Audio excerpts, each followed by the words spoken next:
nararanasan yung pagpapatingin mo sa araw-araw. Pinuprovide mo lahat, Panginoon, kagalingan, ibinigay mo sa amin, yung aming mga panalangin, Panginoon, patuloy mo, Panginoon, na inidilig, Panginoon. Maraming salamat, Lord.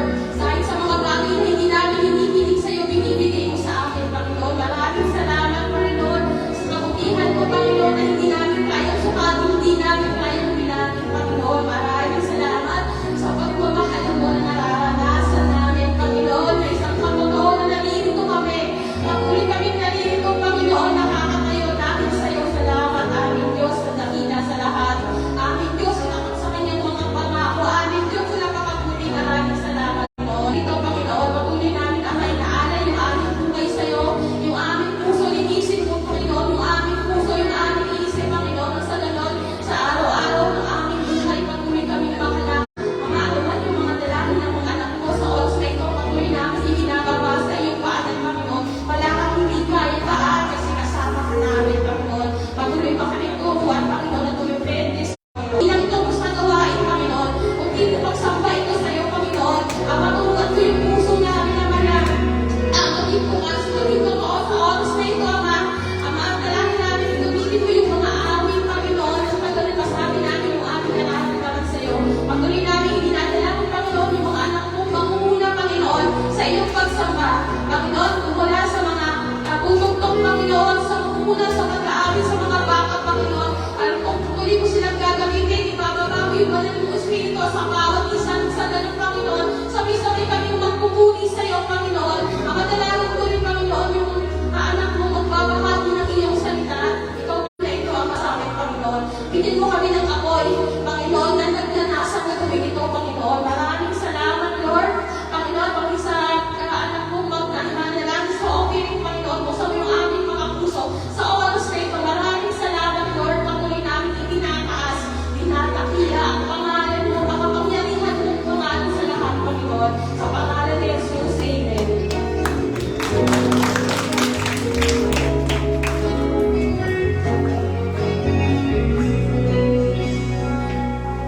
Good morning po. Kamusta po ang lahat? Mabuti naman. Para walang energy, pwede ba namin i-shake ang ating kamay sa harapan yan? Kamusta po ang buong linggo? Alam ko, nandito kayo dahil ang Lord ay mabuti sa buhay ng bawat isa. Amen. So, sinong nilalamig? Sige, tuloy lang tayo sa pag-shake at pag-stamp ng ating feet. Tayo ay magsisimula na sa ating pagsamba, pag-awit at pagpuli sa Panginoon dahil nararapat na sambahin, nararapat na awitan, nararapat na papulihan ng aming Ama sa langit. Sumasangay ba kayo? Amen. So, ready na ba kayo? Sige, kung pwede na kayo, pamayan ninyo yung mga katabi ninyo. Umikot kayo at kamustahin ninyo, bigyan nyo ng magandang ngiti. Bigyan nyo sa kanila yung inyong mga magagandang ngiti.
for the past, called us for our sins.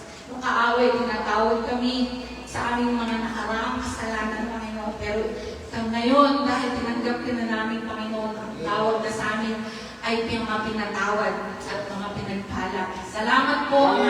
Thank you, Father. Thank you, Jesus. Thank you. Hallelujah. Thank you, Lord Jesus. Hallelujah. Salamat po, Ama. Thank you, Father. Hallelujah. This morning, Lord, come before you, humble ourselves in front of you, Lord. Kami po, Panginoon, lahat na nandito dito sa kwarto na ito, nagpapakumbaba, nagpapasako, Panginoon. Maraming salamat sa lahat ng bagay.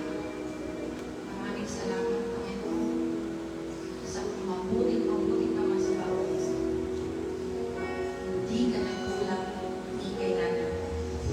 Wala kang katulad. Hallelujah.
Pagpalawan mo kami, Panginoon, ang lahat. Patungo sa walang hanggan. Hallelujah. Thank you, Father God. Thank you, Jesus. Thank you, Holy Spirit. I worship you, our one God. Hallelujah. Hallelujah. Sa lahat ng papuri, Ama, pinapupurihan ka namin, sinasamba ka namin, dakila ka, wala kang katulad, aming manunubos, maghari ka. Hallelujah. Thank you, Father God.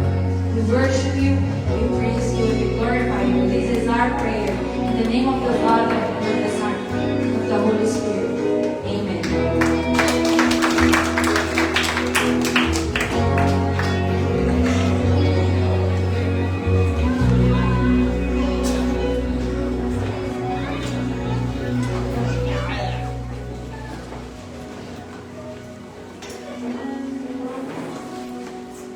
Gandang umaga po sa inyo. Ayan. Welcome kay Akisha, Ayesha and Akisha. Saan po sila? Ayan. Pwede ko makitaas ang kamay. Yan. Sige nga, pwede na natin para sa kanya. Yan. Sige nga po, palakpakan nga po natin.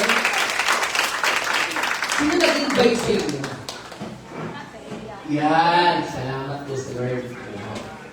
Salamat po, Lord. Amen. Kamusta po ang inyong buong linggo? May clicker ba?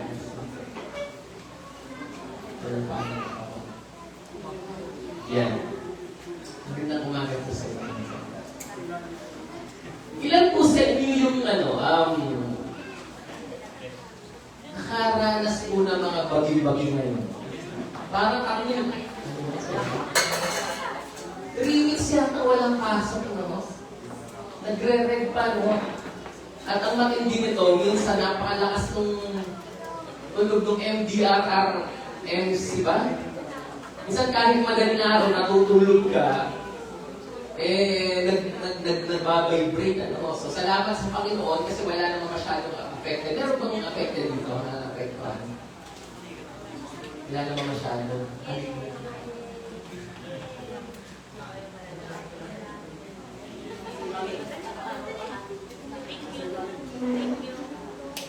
Yan. Pero yan na. Gumagana na. Gumagana na yata sa akin na. Yan. Okay. Nandun po tayo sa series. Ayan. Bumalik. Nandun po tayo sa series natin, One More Soul. Ano po? One More Soul. Okay natin? Mababasahin kasi tayo. Okay lang po ba kayo? Praise God. Ayan na si Pastor Rodolfo. Hula-hula.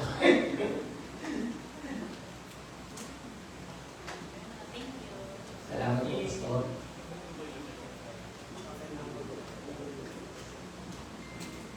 Nandun po tayo sa serye natin na One More Soul. Ano? One More Soul. Sabihin nga po, One More Soul. One more soul. Yan. Nandun po tayo sa series natin, One...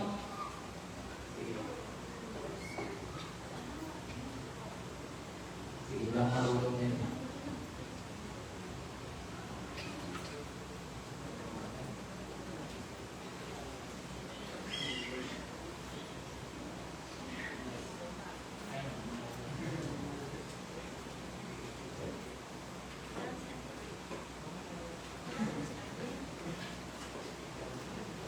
Siya rin, hindi ako marunong yan.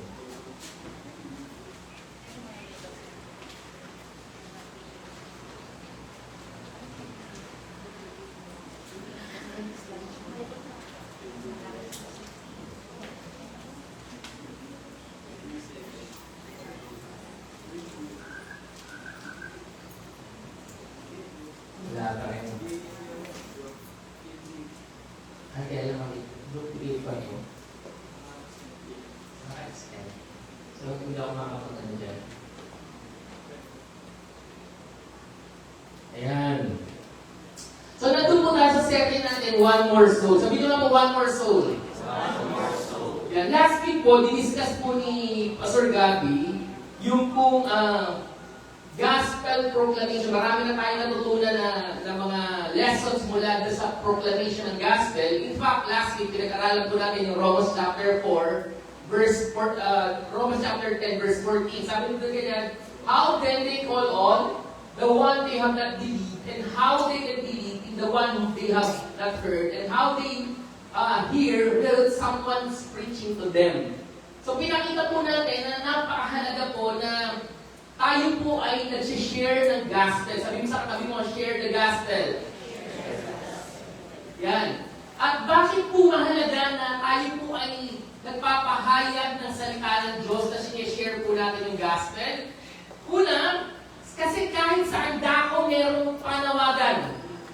Merong panawagan mula po sa langit. At sabi ng Isaiah chapter 6 verse 8, then I heard the voice of the Lord mula po sa langit nagsasabi, whom shall I send and who will go for us? Mula po sa langit na naghahanap ang Diyos ng mga lalaki at babae sa mga ngaral at magpapahayag ng kanyang salita. Imagine mula sa langit naghahanap ang Diyos ng tamang mga ngaral. No? Mula po sa impyerno. Sabi ganyan, naalala niyo yung kwento ng Luke chapter 16? Luke chapter 16, sabi ganyan yung si mayaman at si Lazaro. Natatandaan niyo yung kwento? Mula po doon sa impyerno, sabi si Lazaro ay napunta doon po sa Abraham's bosom, tapos yung lalaking mayaman ay nasa Hades, at mula po doon nananawagan po yung lalaking mayaman, sabi niya, Amang Abraham, papuntahin niyo po dito si Lazaro. Init na po, hirap na po sa pagdurusan mo. Kung pwede, isaw-saw niyo man lang yung kanyang daliri sa tubig, sapagkat hirap na ako. Ano sabi ni Abraham? Sabi niya, hindi po pwede nilagay sa pagitan natin ng malaking bangin. Ang mga narito, hindi pwede po kami, at ang mga narito, hindi pwede po karito. Sabi niya, kung gano'n po, hindi panawagin na, kung gano'n po, ang mga Abraham, papuntahin niyo po si Lazaro doon sa aking mga kapatid, kasi meron pa pong kapatid na 5 lalaki. Sana mangaral si Lazaro sa kanila. Mula po sa impyerno may panawagan na nagsasabi, siguro yung mga kaibigan po natin na matay, nagsasabi, sana hindi siya mapunta rito, yung mga magulang o yung mga kapatid, sana hindi siya mapunta rito, may panawagan sa langit, may panawagan sa impyerno. Para ipangaral sa salita ng Diyos. Pero panawagan sa lost humanity. Ang sabi ng Acts chapter 16 verse 9, during the night Paul had a vision, a man of Macedonia, standing and begging, come over to Macedonia and help us. Maraming tao yung nangangailangan makarinig ng gospel. Nabalitaan yung yung nangyari. Meron na naman yung barilan sa paaralan. Sino yung nag-aaral dito? Pumapasok sa school. Graduate na yung lahat. Nakakatakot! Hindi ko alam, meron nag-aaral sa Ariano rito?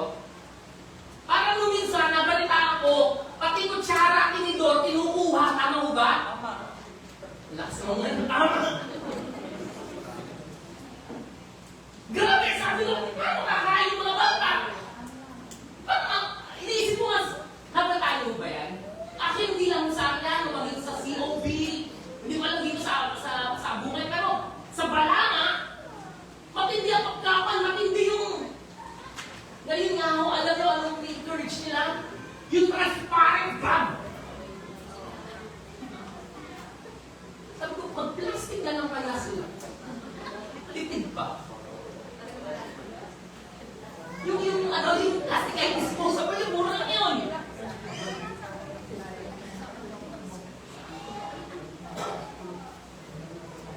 Imagine niyo ho kung kayo ho yung klase, born again po kayo, Kristiyano po kayo, at kaklase kayo ng estudyante na baril. Ano mangyayari? Yung sineshare ni Pastor Gabi, dahil ayaw mo siyang ma-offend, ayaw mo i-share yung gospel, imagine? Malay mo, ngingiti-ngiti lang sa'yo, pero sa totoo, naghahanap po yan ng pag-asa, naghahanap po yan ng gospel. That's why we need to preach the gospel. Kinakailangan po natin ipahayag ang salita ng Diyos. Ano ho? Meron nung pamilyar ko kayo sa Barna at sa mga ibang grupo pa na nagkakandak ng survey. Ang sabi po dyan, studies group like Barna and Missiology suggest that only 5% to 25% of Christians actively and intentionally share the gospel with others. 5% lang mo, 25%. E nasa ano yung 75%? Nasa ano? At ang sabi, 61% of believers have not shared their faith in 6 months. Ano yung mga sabi ko nakapag-share na ba ng gospel this week? Sino yung nag-PS3? Sige, huwag mo ka nahiya. Sino yung ayaw magtaas kahit anong gawin? Re-regaluhan ko kayo? Mura lang ang meal po?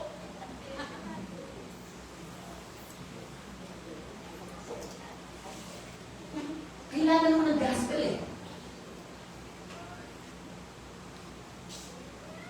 Marami mong tao yung hindi po nangailangan na gospel. This is the challenge for us. Paulit-ulit na natin sinasabi, we need to preach the gospel. Sabihin mo nga sa katago, we need to preach the gospel. At hindi lang po yan. Yung gospel naman, na atin hong pinoproclaim, kinakailangan din naman din natin i-demonstrate. Mula po doon sa gospel proclamation, kinakailangan din naman yung gospel na ating pinapakita ay magkaroon ng gospel proclamation, ng demonstration. Kinakailangan po natin makita na ito ay ating dinedemonstrate. So ngayong pong umaga, gusto kong sabihin sa atin, our gospel proclamation must be accompanied by gospel demonstration. So pag-aaralan po natin yung Luke chapter 10, verse 25 to 37, ito na rin po yung title natin. Kasi lagi ako kinuhuli ni Sharon minsan, ang yung title, Pastor. Hindi ako nilipot title. So ito na rin yung title natin, The Lawyer, The Question, and The Parable. So let us pray po muna. Heavenly Father, we're thankful, Lord God, for this morning. And Lord, we pray, Lord God, that your Holy Spirit, Lord God, lead us. Speak to us, Lord God. Lord, let your food nourish our spiritual life. Nakalalagaan po namin ngayon. Alam mo po ang bawat isa. Lord God, pagsalita po kayo. Pangunahan po. Kayo mo katungtungan ng mga paabili mo para mo ng lakas, talino ng mga laso. Salita po kayo sa Espiritu. Sa pangalan ni Jesus. Amen. The lawyer, the question, and the parable. So, mula po dyan, basahin po natin yung text on. Sabi ganyan, on one occasion, in the law, on one occasion, an expert in the law stood up to test Jesus. Teacher, he asked, what must I do to inherit eternal life? What is written in the law? He replied, how do you read it? He answered, love the Lord your God with all your heart, with all your soul, and with all your strength, and with all your mind, and love your neighbor as yourself. You have answered correctly. Jesus replied, do this, and you will live. Tuloy mo natin.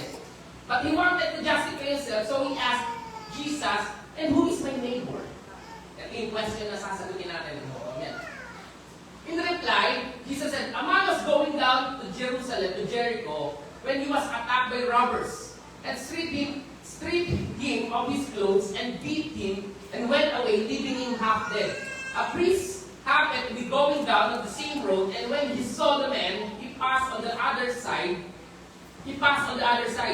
So to a Levite, when he came to a place and saw him, passed on the other side.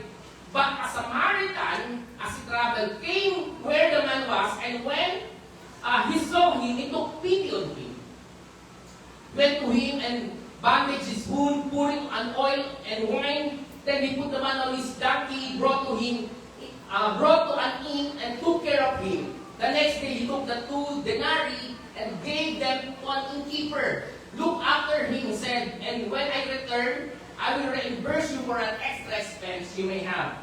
So ito po yung ating pag-aaralan. No? So the lawyer, the question, and the parable. Puntahan po natin. No? Yung the lawyer. So simulan po natin sa una. Sabi nga on one occasion, nagsimula po yung chapter 10, verse 25, yung kwento na to, sa salita on one occasion. Ano sa Tagalog yan? Isang araw? Ganun ba yan? Isang araw. On one occasion. Sabi nga yan, on one occasion, an expert in the law stood up to test Jesus. Pag binalikan niyo po yung background niyan, sa Luke chapter 10, parang aatras lang po kayo ng mga ilang talata, makikita niyo po, Jesus sent out the 72. Hello? Alam niyo po yung kwento, sino nakabasa niyan? Sinend out ni Jesus yung 72, 2 by 2, sabi niya, magpahayag kayo ng gospel. At nung nagpapahayag na po sila ng gospel, nung bumalik po yung mga alagad, yung 72, tuwang-tuwa po sila, sapagkat ang sabi nila, kahit po mga demonyo ay sumusunod sa amin. Sabi niya, then the 72 returned with joy and said, Lord, even the demons submit to us in your name. Panginoon, kahit po demonyo, sumusunod sa pangalan nyo. Tuwan-tuwa yung 72. Sabi ni Jesus replied, I saw Satan fall like a lightning from heaven. I have given you the authority to trample the snakes and scorpions and to overcome all the powers of the enemy, and nothing will harm you. So tuwan-tuwa po sila. Pero ang sabi po dyan, on one occasion, mula po dun sa joy ng pagsaserve, dumating daw po yung isang araw, meron pong parang sasabihin nating problema. Meron pong challenges. Kasi dumating daw po yung isang araw mula demonyo sumusunod sa kanya.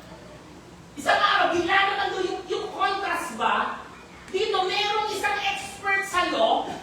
Ang ibang translation po niyan is lawyer. Kasi kaya ginamit yan, expert in the law. Kasi ang lawyer dyan, hindi naman ito yung lawyer na nakikipagtalo sa korte, kundi yan yung expert sa Torah, sa Pentateuch, sa kautusan. Kaya sinabing lawyer. No? So, naintindihan po nyo. Tama na lang. Sana ako lang yung malungkot, So, nagbalik tayo dyan. Bigla ko naisip, hinahanap ko ito yung asawa ko. Namiss ko tuloy. Iiyak na yung So, yun po. Lawyer. Sabi, mula po doon sa isang araw, galak po sila. Isang araw daw po, dumating yung hamon sa ministeryo na meron pong tika sumusubok. Meron pong gustong pasahan ka. Mula po doon sa pagiging masaya, dumating doon sa punto na parang, ano ba ito?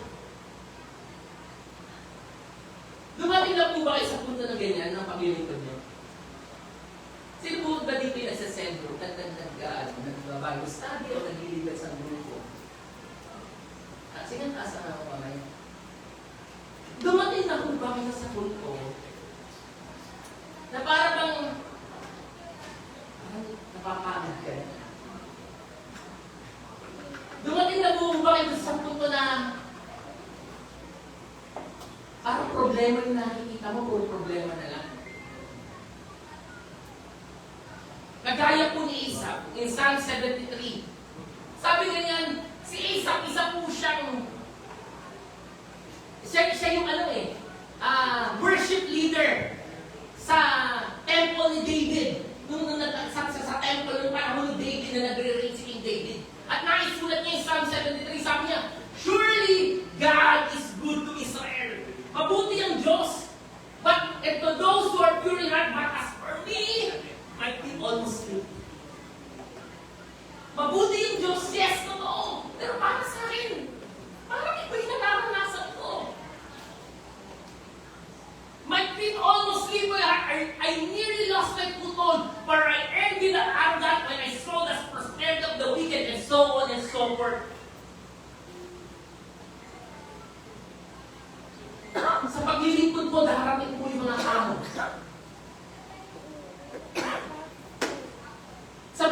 paglilingkod po, hindi po laging parang praise the Lord, hallelujah.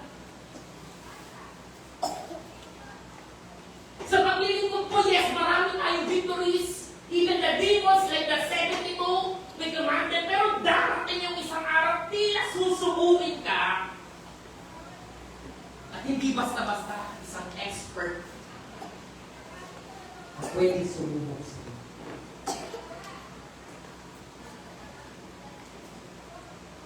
Maaaring yung lawyer, hindi tao. Maaaring yung lawyer, isang pangyayari sa buhay mo. Maaaring yung lawyer, isang sitwasyon na gusto kang pabagsakin at tahintuin.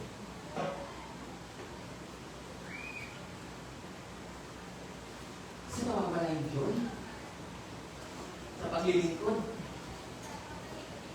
Na parang bang, Lord, alam mo namang mahal na mahal kita, pero parang ang hirap bumangon. Ang hirap maglingkod. Ang hirap magpatuloy.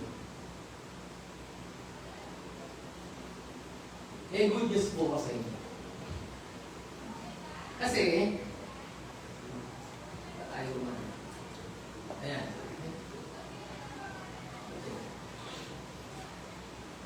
Ayan. May good news po ko sa inyo. Ituloy natin yung pagbasa. Ang sabi niya, nung bumalik yung 72, ang sabi ni Jesus, however, do not rejoice that the Spirit submit to you. Huwag kayo magala kasi sumusunod yung mga demonyo sa inyo. Huwag kayo magala kasi nagpa-prosper yung ministry nyo. Huwag kayo magala kasi ang daming bunga ng ginagawa nyo. Magala kayo kapag ka ang pangalan nyo nakasulat sa langit. Amen! Kaya palakpakan nga po natin yung Diyos. Ito yung nakakapag-enjoy natin. Hindi yung saya, hindi yung mag-yes, nakakalang-mag-yes, masaya maglingkod. Pero dapat higit sa lahat ang maging motivation natin, nakasulat ang pangalan natin sa aklat ng buhay. Ito yung maging saya natin. Huwag mong tingnan yung mga problema sa paglilingkod. Tingnan mo yung ginawa ng Diyos sa'yo. Eh, hindi maging saya yung sinabi ni Jesus eh. Kasi tiyak na tiyak ko sa'yo, darating yung isang araw na yan. At ang nakakatawa, isang araw lang yan. Pag-isang ka mo, isang araw lang yan. Hindi yan araw-araw on one occasion. Isang beses lang yan.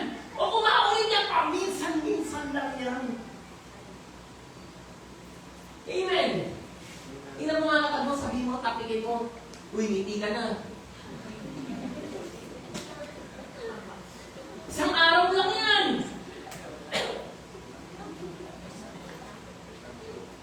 Kahit kung anong bigat, itiyakin ko sa inyo, makakapos din yan.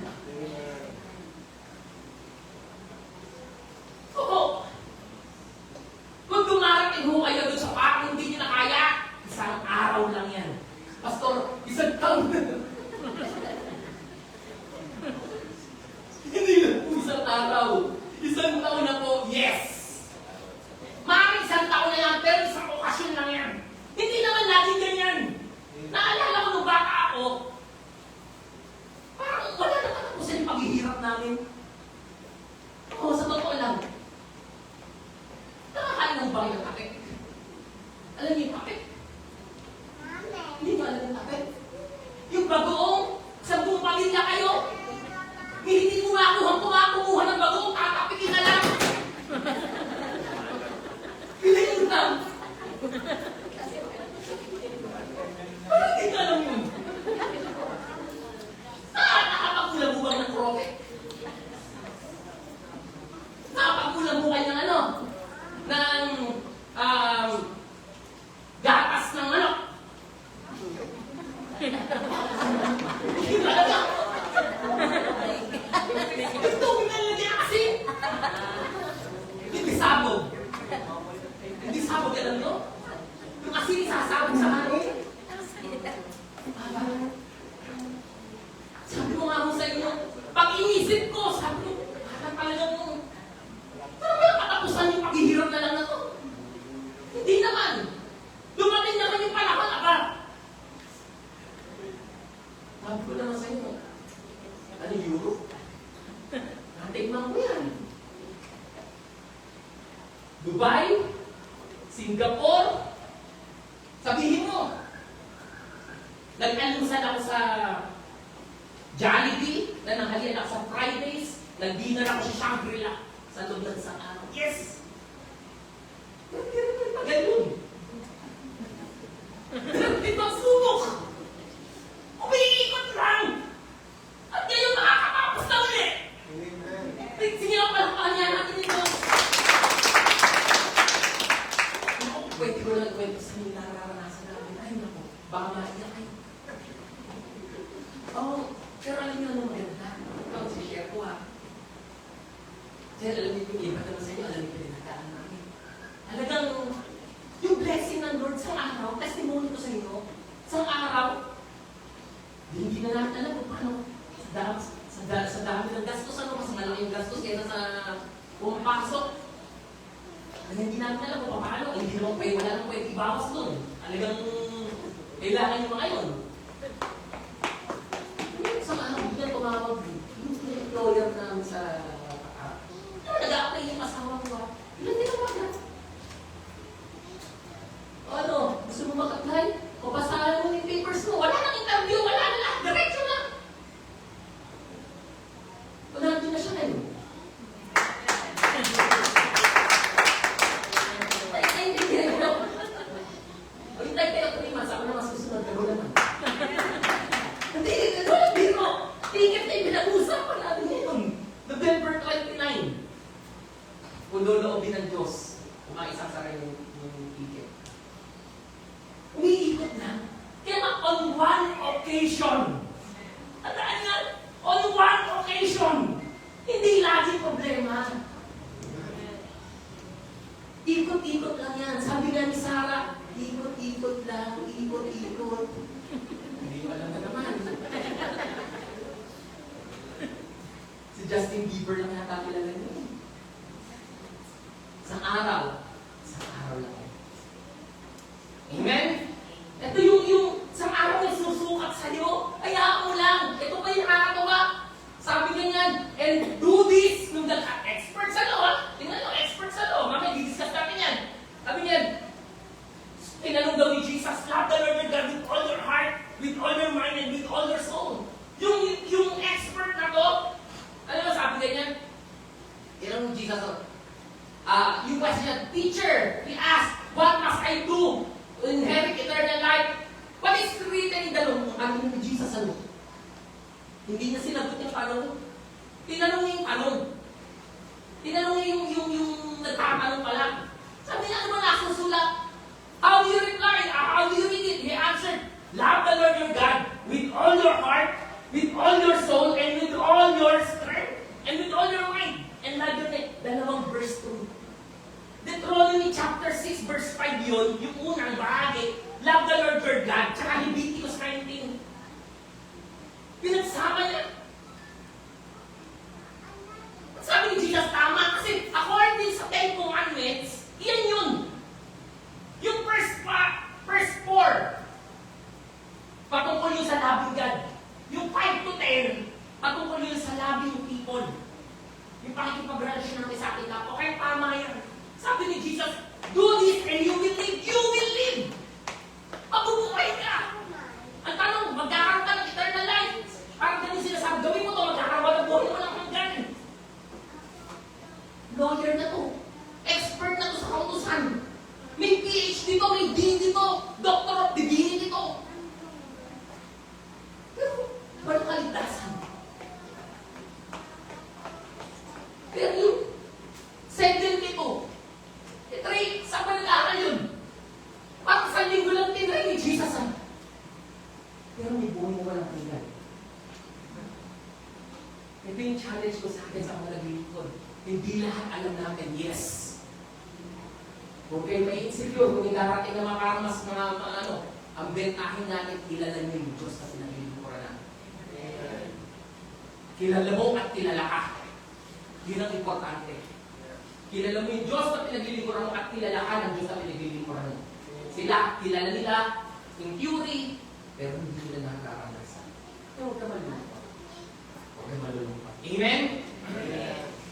Lawyer, it is just one day. The question. The question. Ano ba yung tanong? Meron dalawang tanong dyan na dapat natin maintindihan. Ano?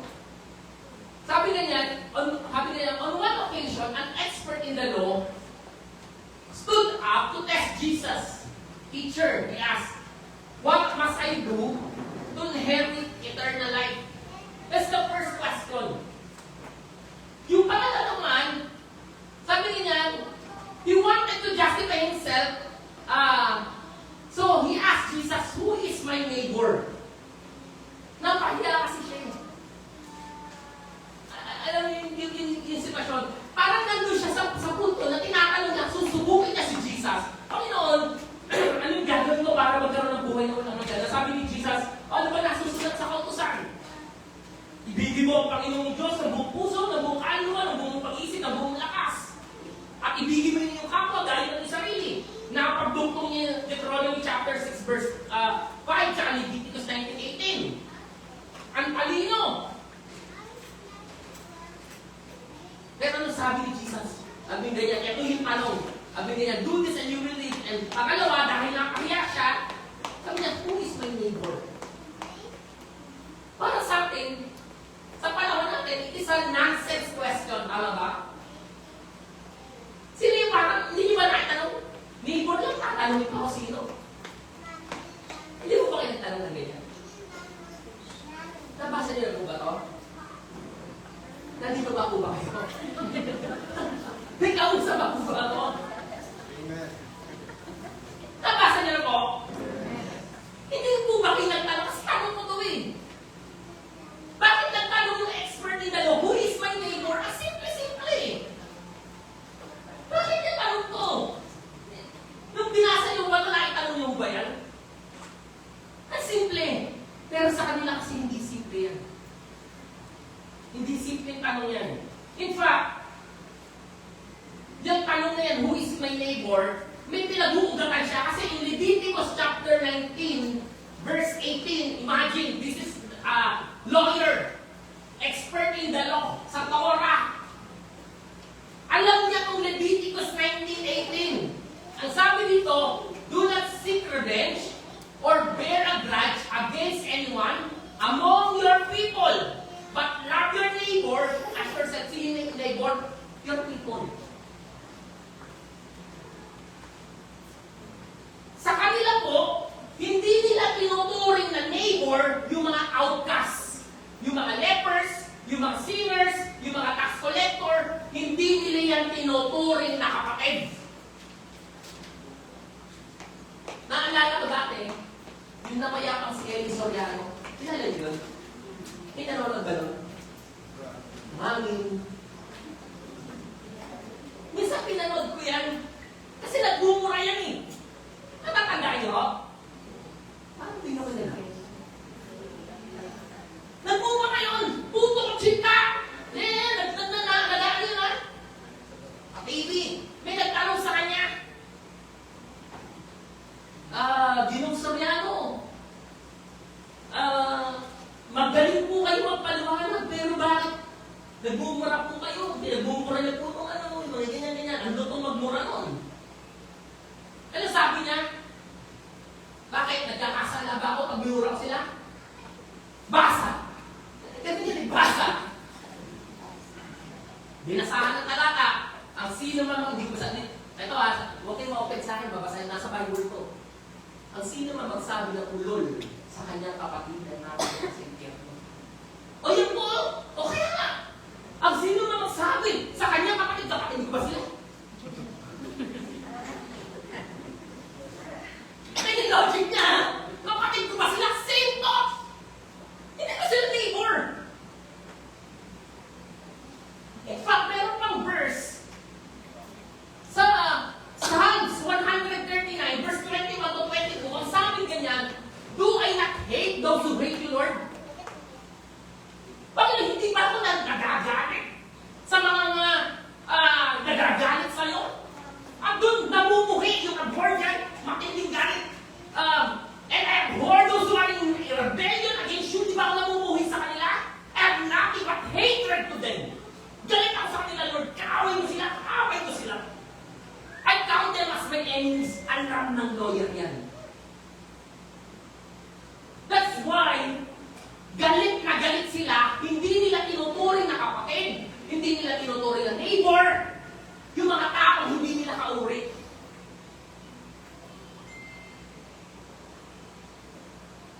Pag hindi nila kauri, ayaw nila. This question is a question of legalism.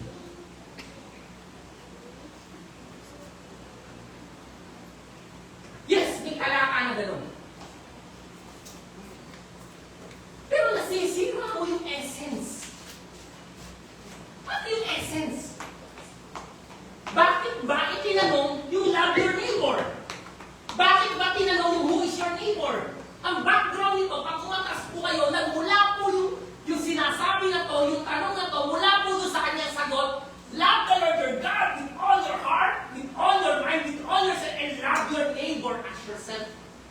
Sa kanya, nililimitahan niya. Kasi gusto niya i-justify yung kanyang sarili.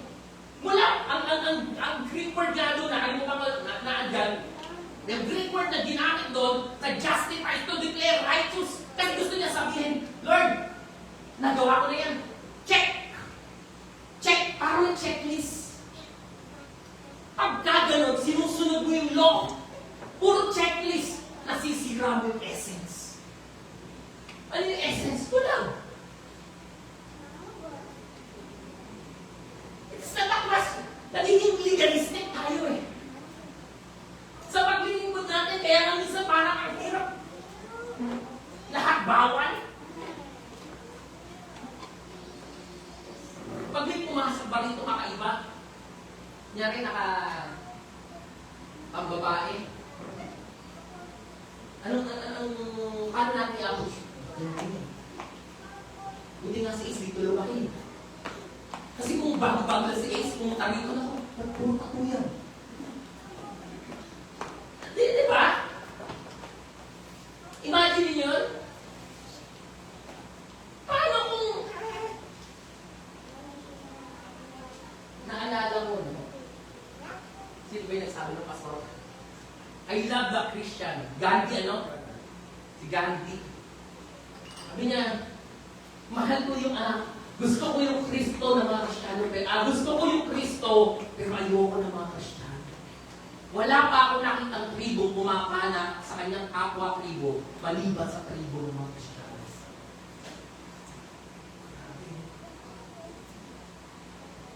Kasi napaka-legalistic natin. Checklist, ito. Alam niyo yung mga lawyer na to, even the Samaritans, hindi nila tinuturing na kapatid. In fact, kakaway turing nila dyan. Meron silang matagal ng hidwaan yan. Meron silang dispute. Kasi nung time na mga exile, yung mga Jewish, nagkaroon sila ng intermarriage sa iba. Ito yung tinatawag ng mga Samaritans. Hindi sila purong Hudyo. Mga anak sila ng Hudyo na nakapag-asawa o naging anak ng lahing anak iba. At nung tinatayo na yung templo, nag-offer ng tulong yung wall, nag-offer ng tulong yung mga Samaritans, tinanggihan ng mga Hudyo. So magkaaway talaga sila. Kaya ayaw nila to. Nandun sila, ito ang tama, legalistic sila. Sa ministry mo, di pa yung tayo masyadong legalistic. Share ko sa inyo, di ko alam yan. Legalism, a fulfillment of the checklist but missing the essence. Sabi na yan, nabibis kasi natin to, love the Lord your God with all your heart, with all your soul, and with all your strength, and with all your mind. And love your neighbor as yourself. Sabi ni John Maxwell, to lead yourself, use your head. To lead others, use your heart. Isa baliktad, ang higpit natin sa iba, pero pagdating sa sarili natin, ang luwag natin. Sa iba, maging mas mag-gracious. Ito gusto ko lang i-share. This is my personal triangle of decision.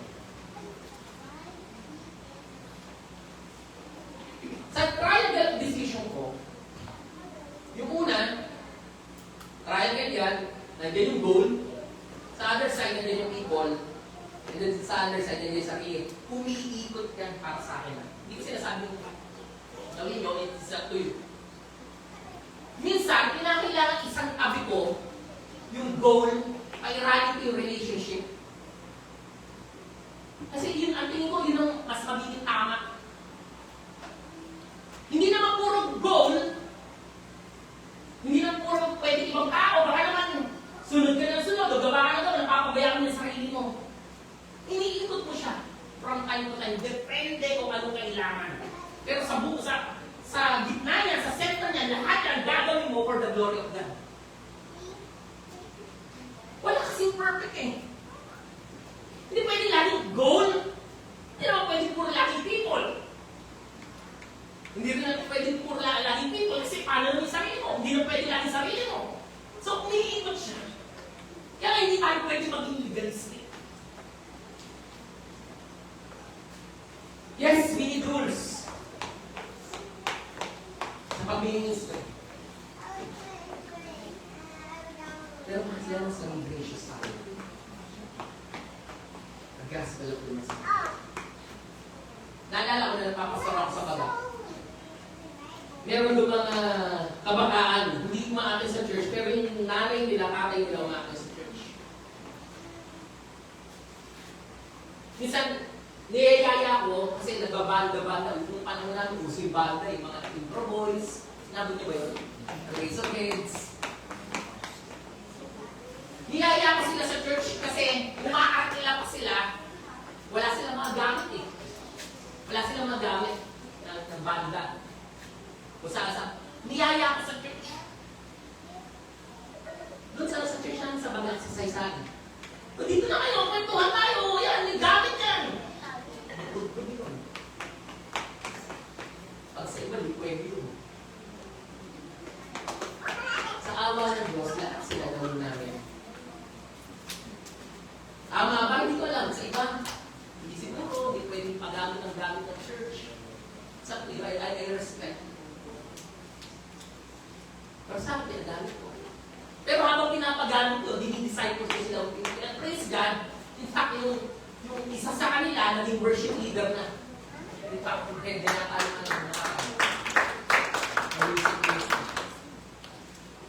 hindi kasi, sa akin hindi tayo pwede maglalang araw. Hindi ako. Legalistic.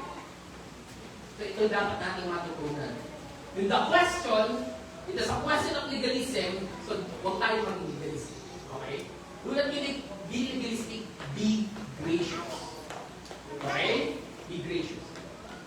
Puntahan natin yung parable. Parable. Ano oras na ba?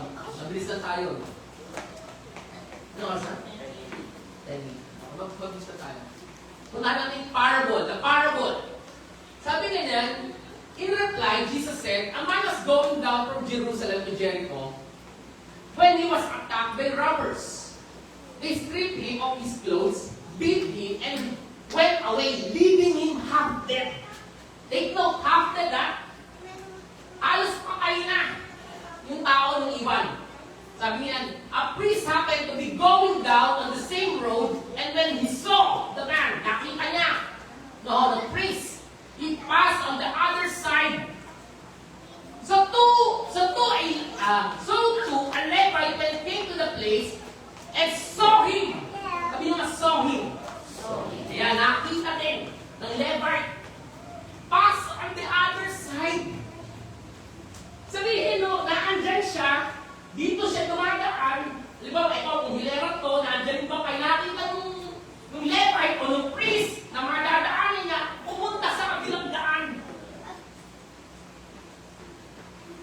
But as a Samaritan, as he traveled, came where the man was, nilapitan, came, pinuntahan, and when he saw him, he took pity on him, naawa daw, and he went to him and bandaged his wound, pouring oil and wine, then he put a man on his donkey, brought him to an inn, and took care of him. The next day, he took him 2 denarii and gave them to an innkeeper. Look after him, sabi niya. I will reimburse for you an extra expense that you may have.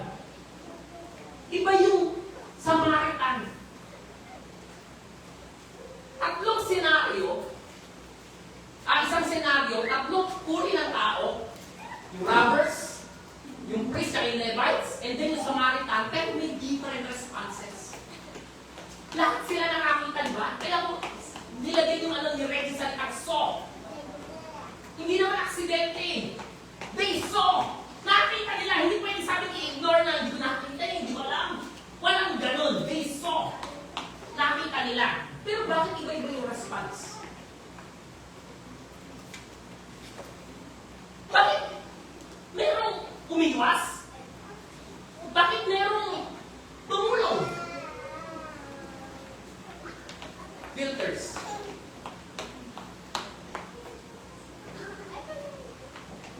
Lahat tayo may mga filters. Mahilin niyo. Wala kasi akong limahan ng candy. Alam niyo yung ano? Yung pabalot ng candy, ng yema? Cellophane. Alam niyo yun? Sino nakakita na nun? Taas kamay. Sino hindi pa? So lahat kayo. Di ba pag nung bata ako, nilalaro yan? Yung ginagawa mo pa ang salamin. Titingin ka pa sa araw, gaganyan mo. Nagano ba kayo? Parang ako lang lang ng gano'n ah. Kulay red, kulay yellow, kulay blue. Di ba pag ginanyan mo, pag tinignan mo, parang nagiging blue? Tama ba? Pag ginanyan mo, parang nagiging orange. Kung ano yung kulay ng cellophane, it affects your vision. Sabi natin kanina, yung mga tao, yung priest, yung Levite, they saw. Nakita nila. Pero bakit iba-iba ng response? Kasi iba-iba ng filters. Ito yung sinasabi ko. Tingnan niyo mo ito ah. Ito, blue yung, ano, yung lens niya, kaya blue yung nakikita. Hello? Tingnan niyo ah. Pag ginawang green niya, nagiging green yung tinitingnan sa tao, nagiging green. Pag ginawang red, red yung tao. Yellow! Iba-iba tayo ng filters. Iba-iba tayo ng kultura. Iba-iba tayo ng beliefs, ng paniniwala, ng religion, nationality, gender, experience, education, priorities, iba-iba. At pag nag-decision tayo, tinignan natin yan, kaya iba-iba ang pagpapasya natin kasi iba-iba tayo ng filters na ginagamit.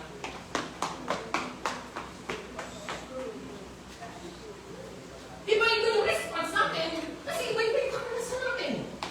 Iba-iba yung paniniwala natin. Iba-iba yung priorities natin.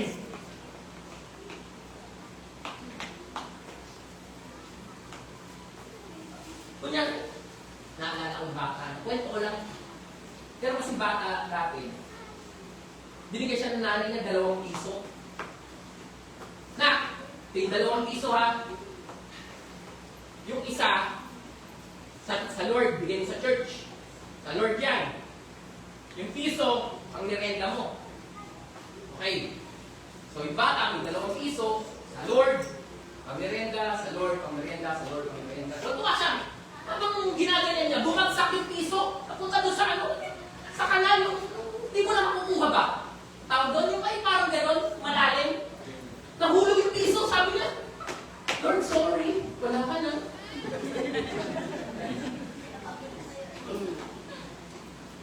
Bakit yung Lord na nawalan? Hello?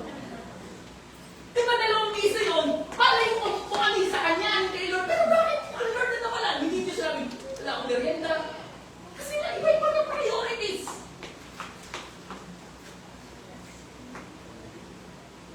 Sabi ni Dr. Stanley Towson, isang senior professor sa Dallas Theological Seminary, what we see determines how we will respond. And that response exhibits who we are inside. Ano daw? English eh. Ulitin natin.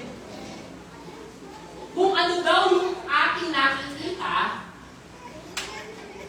ay nagdedetermine ngayon, what we see, at kung anong ating nakita, ay dinedetermina ng ating magiging respond o pagkilos. At ang ating pagkilos ay nagpapakita, sino ba talaga tayo? Ano yung nasa puso natin? Sabi ni Dr. Stanley Towson. Pakita ko sa inyo, bakit iba-iba?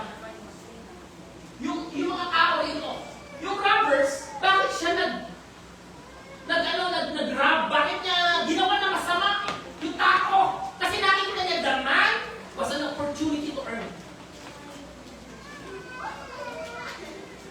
ba? Pag tayo, naalala ko yung nagdala ng network, yung natatawag dito. Ano yung pinasukan mo? Insurance!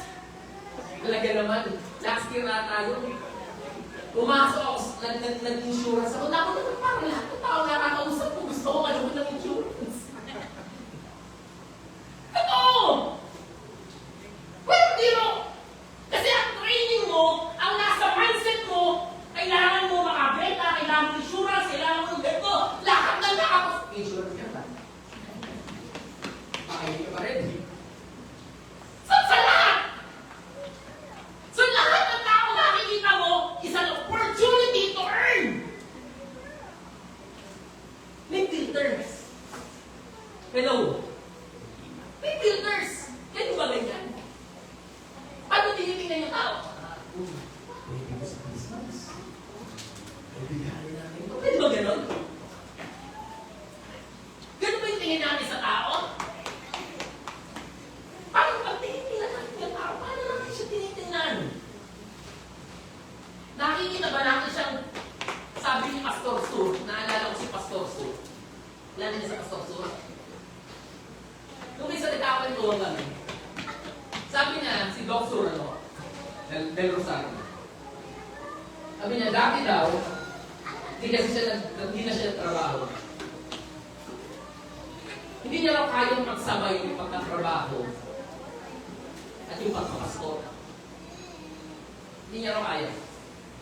Kasi sabi niya, paano ko magagawa na pumunta sa isang tao, pag pinuntahan ko ba siya, nakikita ko ba siyang tao na nangangailangan ng kaligtasan o isang bulsa na pwede mong makakirahan? Diba? Hindi sinasabi masama magtrabaho at nagpapasok ka, hindi wala ako sinasabi gano'n. Pero may mga tao, yung filters.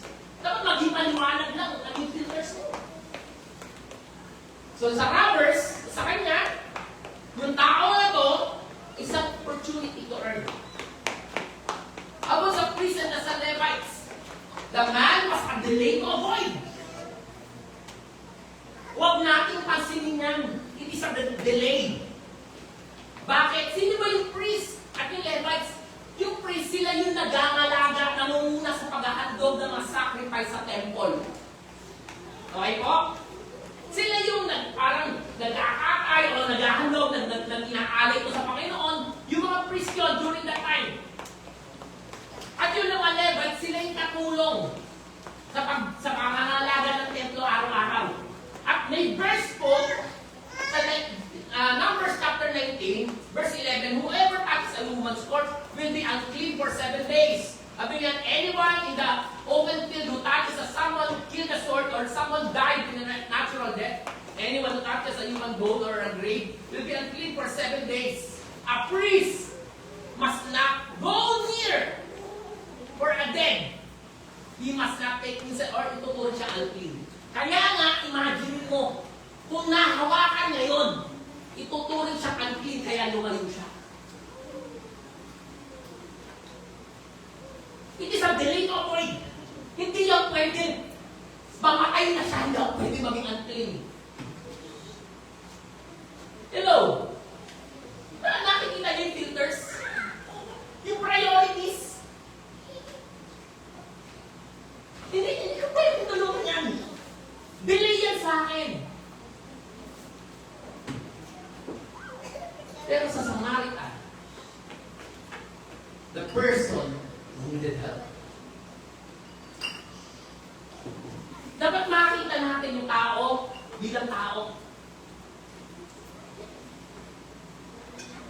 Dapat makita natin yung tao bilang tao na nangangailangan ng tulong. Hindi bulsa na pwede pagkakitaan, hindi istorbo. Na parang, naku, ayoko nito. Istorbo lang yan sa atin. Hindi pwede. Kundi makita yung tao bilang tao.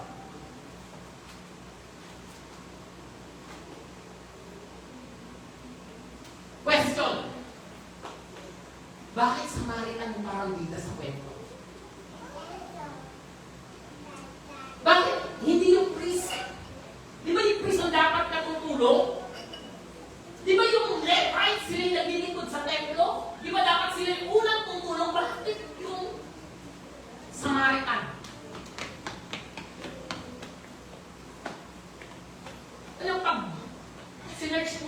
dyan, wala tayong mahahanap na kasagutan. Bakit? It is a parable. It is a parable. Pag sinabi natin parable, it is an earthly story with a heavenly meaning. Kaya ang hirap minsan mag-interpret niyan. Alam niyo, marami na makakali sa pag-interpret niyan. Kasi ang gagawin dyan is allegorical approach. Medyo discuss ko namin na konti yan, yung allegorical approach. Parable, hindi siya fictional siya. Hindi siya totoong kwento. It is an earthly story. Ito yung characteristic ng parable. Pag sinabi natin parable, an earthly story with a heavenly meaning, it is fictional, hindi totoo. Walang ganun. Maaaring nangyayari yun in everyday life. Yes, maaaring may nangyayari. Pero yung kinukwento ni Jesus, hindi totoo, walang ganun nangyayari. Pangalawa, each parable teaches one truth.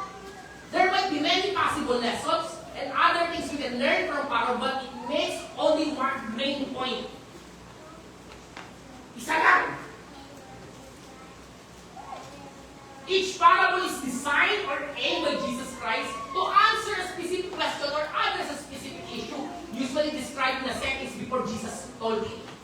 Merong sinasagot si Jesus. Pag nagkwento si Jesus ng parable, may ina-address siya, may sinasagot siyang tanong. At dito sa context natin, ano yung tanong? Who is my neighbor? So, kaya nga kinuwento yung parable para sagutin yung tanong na who is my neighbor? So, dapat lahat ko makikita natin in the context of who is my neighbor. No? At sinagot na natin yung kanina, ang neighbor natin ay lahat. In fact, ang kailangan nga natin, hindi nga, mali nga yun eh. Dapat hindi who is my neighbor. Ang gusto nung sabihin dyan ni Jesus, be a neighbor. Pangalawa, how to treat my neighbor? This is not the main truth, but this is a lesson. One of the many lessons. Who is my neighbor? How to treat my neighbor? Sabi ganyan, when they saw, but a Samaritan as journey came where he was, and when he saw him, he had compassion. Sabi nyo, compassion. Alam niyo yung word na compassion, it is a compassion is deep awareness of suffering and others combined with a strong wish to help them. That's compassion. Comes from the Latin word to suffer together. Alam niyo yung passion? Alam niyo yung passion? Ano hindi? Alam niyo yung siguro siya'y madulas.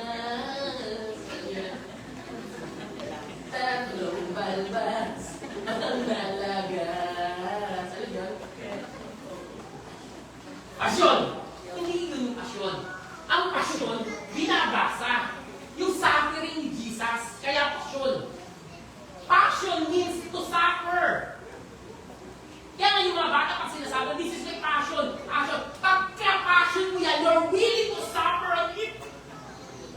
Hindi yung passion, gusto mo. Kasi parang ganun yung meaning ng passion yan. Ito passion ko, ito gusto mong hindi. Pag sinabing passion mo, yan yung gusto mong ganun, you're willing to suffer on it. Kahit ano mangyari, hindi mo bibitawan kahit mahirap.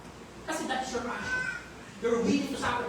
Eh yung word na co-mother, co-father, co-worker, compassion, to suffer along with. Kaya compassion. Meron siyang pinagdadaanan, gusto mo makihati sa kanya, that's compassion. Meron siyang paghihirap, dadamayan ko siya, makikihati ako sa hirap niya. Ako din magdurusa. That's compassion. It is more than parang, okay. Sige, that's not compassion. When you say compassion, you're willing to suffer together.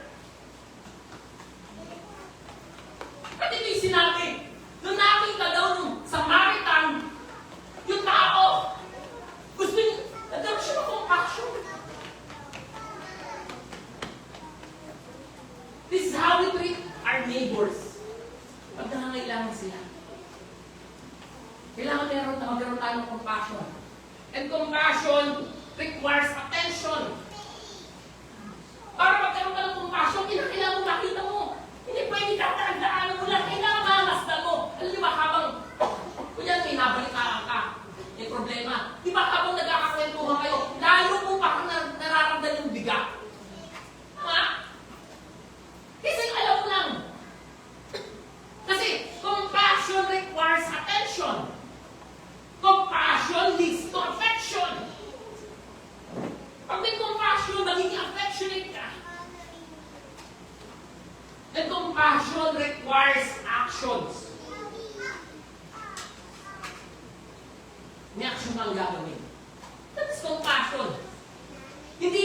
mararamdaman mo. Empathy yun.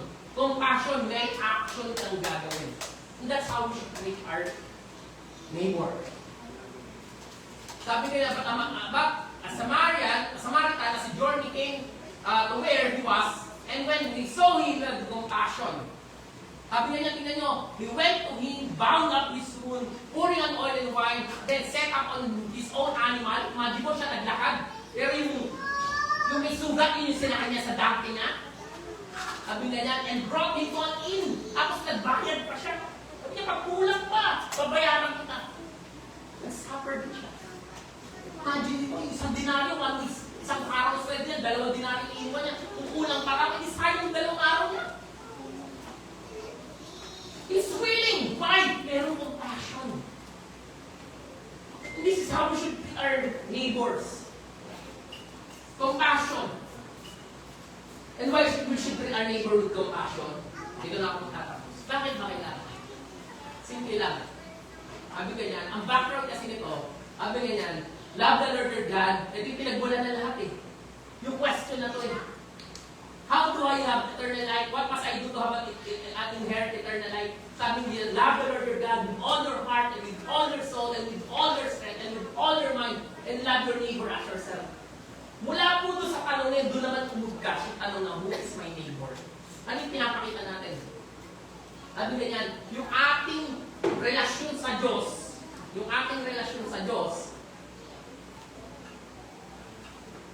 may vertical lang siya. Meron siyang, kailangan nagre-reflect siya sa aking relasyon sa aking kapwa. 1 John chapter 4, 7 to 8, Dear friends, let us love one another, for love comes from God. Anyone who loves us but born of God and knows God. Whoever does not love does not know God, because God is not impossible. Nagaling ka sa kapatid mo, sasabihin mo mahal mo Diyos. Imposible! Imposible! Naglilingkod ka, mahal mo yung Diyos, pero galit ka, may galit ka, napopuot ka sa kapatid mo. That's impossible. Hindi pwede. Sabi ng Biblia, pag hindi ka nagpapahal, hindi mo kilala ang Diyos. Kasi yung relasyon natin sa Lord, you know, yan. Our love for God is not just words we say, it's revealed in how we treat others every day. Jesus is teaching us to be neighbors.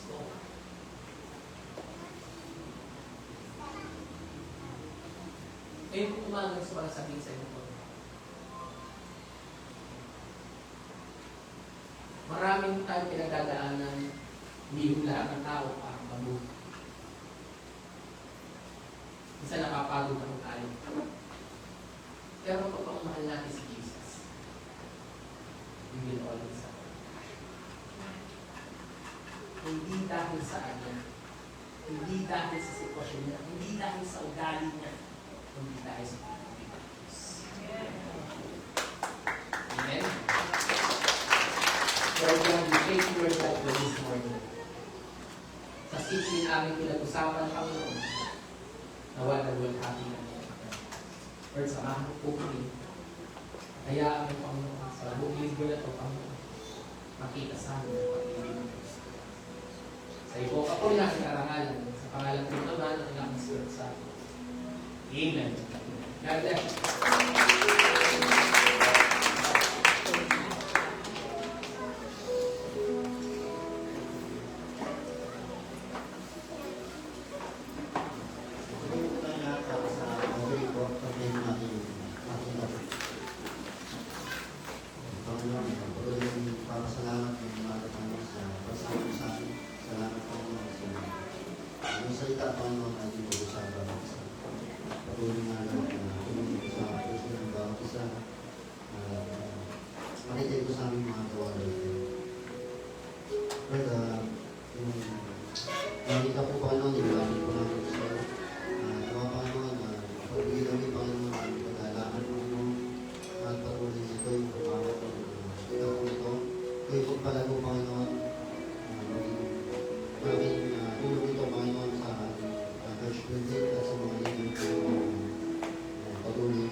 tayo tumawid, tayo'y tumayo at tayo'y kumamay naman ng mga hindi natin nakamayan. Kanina